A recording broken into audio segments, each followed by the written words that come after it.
നമസ്കാരം. മലയാളി വാർത്തയിലേക്ക് സ്വാഗതം. കഴിഞ്ഞ ദിവസമാണ് കമലേശ്വരത്ത് അമ്മയെയും മകളെയും സൈനൈഡ് കഴിച്ച് ആത്മഹത്യ ചെയ്യാൻ പ്രേരിപ്പിച്ച കേസിലെ പ്രതി ഉണ്ണികൃഷ്ണൻ അറസ്റ്റിലായത്.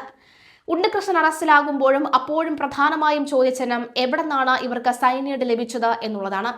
സജിതയുടെയും ഗ്രീമയുടെയും മരണത്തിന് പിന്നാലെ അയർലൻഡിലേക്ക് കടക്കാൻ ശ്രമിക്കവേ മുംബൈയിൽ വെച്ചാണ് പൂന്തുറ പോലീസ് ഇയാളെ പിടികൂടിയത്. സ്വന്തം ഭാര്യയെയും അവരുടെ അമ്മയെയും മരണത്തിലേക്ക് എറിഞ്ഞുകൊടുത്ത ശേഷം ഒന്നും അറിയാത്തവരെ പോലെ വിദേശത്തേക്ക് മുങ്ങാനായിരുന്നു ഇയാളുടെ നീക്കം. അയർലൻഡിൽ കോളേജ് അധ്യാപകനായ ഉണ്ണികൃഷ്ണൻ സ്വന്തം അപ്പച്ചിയുടെ മരണാനന്തര ചടങ്ങിനായാണ് സ്വന്തം ഭാര്യയെയും അവരുടെ അമ്മയെയും അപമാനിച്ചത്. നിന്നെ ആരാണ് ഇവിടെ വിളിച്ചതെന്നും നിനക്ക് ഇവിടെ വരാൻ, ഈ വീട്ടിൽ വരാൻ എന്ത് അർഹതയാണുള്ളതെന്നും ആളുകളുടെ മുന്നിൽ വെച്ചെല്ലാം ഈ ഗ്രീമയോട് ചോദിച്ചിരുന്നു. അങ്ങനെയുള്ള ഒരു സാഹചര്യത്തിൽ വളർന്നു വന്ന കുട്ടിയല്ല ഗ്രീമ.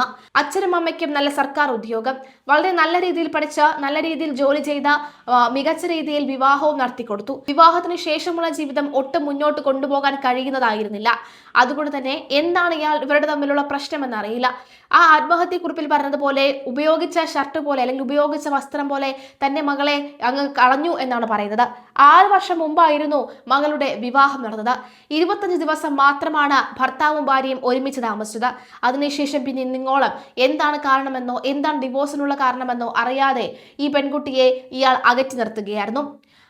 അതായത് ഈ ഗ്രീമയുടെ അച്ഛൻ മരണപ്പെട്ടത് 3 മാസം മുൻപാണ്. അതും ഹൃദയാഘാതം കൊണ്ടാണ് മരണപ്പെട്ടത്. ഗ്രീമയുടെ വിവാഹ ജീവിതം താളം തെറ്റിപ്പോയി തന്നെയാണ് അദ്ദേഹത്തെയും ഒരു ഹൃദ്രോഗിയാക്കാൻ മാറ്റിയതും.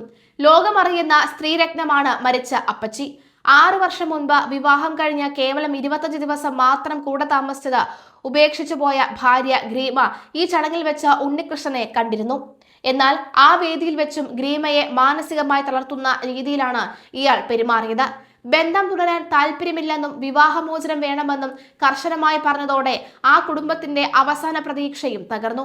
ആ ചടങ്ങിൽ അനുഭവിച്ച കടുത്ത അപമാനമാണ് അമ്മയെയും മകളെയും ആത്മഹത്യ എന്ന കടുത്ത തീരുമാനത്തിലേക്ക് നയിച്ചത്. മരണാനന്തര ചടങ്ങിനിടെ അപമാനം സഹിക്കാൻ കഴിയാതെ അമ്മ കുഴഞ്ഞു വീണു. വിവാഹ സമയത്ത് ഗ്രീമയുടെ വീട്ടുകാർ നൽകിയ 200 പവനിലധികം സ്വർണവും വസ്തുവകകളും എവിടെയെന്ന ചോദ്യം ഇപ്പോഴും ശക്തമാണ്. ഉണ്ണികൃഷ്ണൻ ഈ സ്വത്തുക്കളെല്ലാം കൈക്കലാക്കിയ ശേഷം ഗ്രീമയെ ഉപേക്ഷിക്കുകയായിരുന്നു എന്ന ആരോപണം ബന്ധുക്കൾ ഉയർത്തുന്നുണ്ട്. സ്ത്രീധന പീഡനത്തിനും ആത്മഹത്യ പ്രേരണയ്ക്കും പുറമെ സാമ്പത്തിക തട്ടിപ്പിനും ഇയാൾക്കെതിരെ കേസെടുക്കണമെന്നാണ് ആവശ്യം. സൈനൈഡ് മരണവും അവസാന സന്ദേശവും ഞങ്ങൾ മരിക്കാൻ കാരണം ഉണ്ണികൃഷ്ണനാണ്, ഈ അപമാനഭാരം താങ്ങാനാവുന്നില്ല എന്ന വാട്സപ്പിൽ സന്ദേശം അയച്ച ശേഷമാണ് അമ്മയും മകളും സൈനൈഡ് കഴിച്ചത്. സോഫയിൽ കെട്ടിപ്പിടിച്ചു കിടക്കുന്ന നിലയിലായിരുന്നു ഇരുവരുടെയും മൃതദേഹങ്ങൾ കണ്ടെത്തിയത്. ഉണ്ണികൃഷ്ണന്റെ അറസ്റ്റോടെ ഈ ക്രൂരതയ്ക്ക് പിന്നിലെ കൂടുതൽ വിവരങ്ങൾ പുറത്തുവരുമെന്ന് തന്നെയാണ് പോലീസ് കരുതുന്നത്. ഗാർഹിക പീഡനം, ആത്മഹത്യ പ്രേരണ തുടങ്ങിയ ജാമ്യമില്ലാ വകുപ്പുകൾ ചുമത്തിയാകും ഇയാളെ കോടതിയിൽ ഹാജരാക്കുക. നിലവിലെ സാഹചര്യത്തിൽ നീക്കങ്ങൾ ശക്തമായി തന്നെ മുന്നോട്ട് പോകുന്നു. ഇയാളെ ചോദ്യം ചെയ്തു വരികയാണ്. ചോദ്യം ചെയ്യലിൽ എന്താണ് ഇവർ തമ്മിലുള്ള അകൽച്ചയ്ക്ക് കാരണമെന്ന് കണ്ടറിയണം. ഒപ്പം അതുപോലെ തന്നെ പോസ്റ്റ്മോർട്ടം റിപ്പോർട്ടും അത് പുറത്തു വരേണ്ടതുണ്ട്. സൈനൈഡ് എവിടെ നിന്ന് ലഭിച്ചു? അതാണ് പ്രധാനപ്പെട്ട ചോദ്യം. ആ ചോദ്യത്തിന് ഉത്തരം ലഭിക്കേണ്ടതുണ്ട്.